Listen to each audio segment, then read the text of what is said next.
অঙ্গনওয়াড়ি আশা কর্মীদের ৫,০০০ টাকা ভাতা বৃদ্ধির ঘোষণা, তারপর তারা কি বলছেন শুনুন। আমরা অনেকদিন এই আন্দোলন করছি, কিন্তু আমরা কোনো এর ছোঁড়া হয়নি।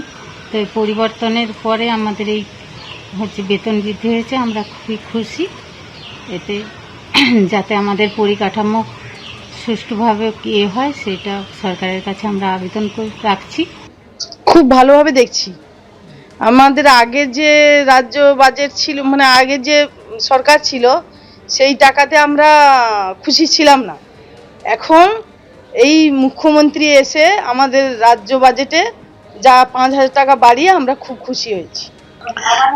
আগে যে মুখ্যমন্ত্রী ছিলেন তিনি আমাদের কাজের পরিপ্রেক্ষিতে বেতন ন্যূনতম দিয়েছিল, তো সেতে আমাদের সংসার চলতে খুবই কষ্টের হতো।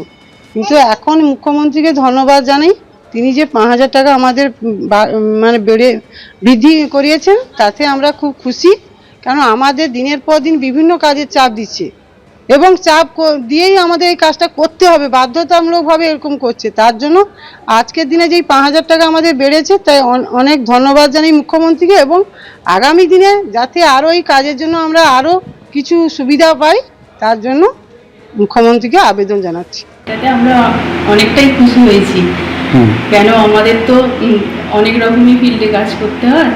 একটা পরিবারে সমস্ত পরিবারের মধ্যে গিয়ে তাদের মানে একটা বাচ্চা জন্ম থেকে তার মৃত্যু অবধি ধরতে গেলে, বা নতুন বিবাহ হলে, বা অন্যত্র কেউ চলে গেলে যাবতীয় তথ্যটা আমাদের কাছে রাখতে হয়। সারাদিন আমাদের কঠোরই পরিশ্রম হয়। হ্যাঁ, তবে এই ভাতাটা বৃদ্ধি পেয়ে আমরা খুব খুশি হয়েছি।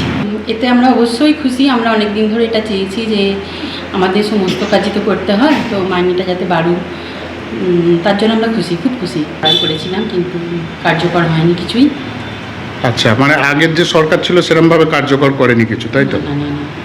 এই যে নতুন সরকার এসে এই এক ধাক্কায় এতটা বাড়িয়ে দিল, কি বলবেন? আমরা কৃতজ্ঞ সরকারের কাছে, নতুন সরকারের কাছে আমরা কৃতজ্ঞ।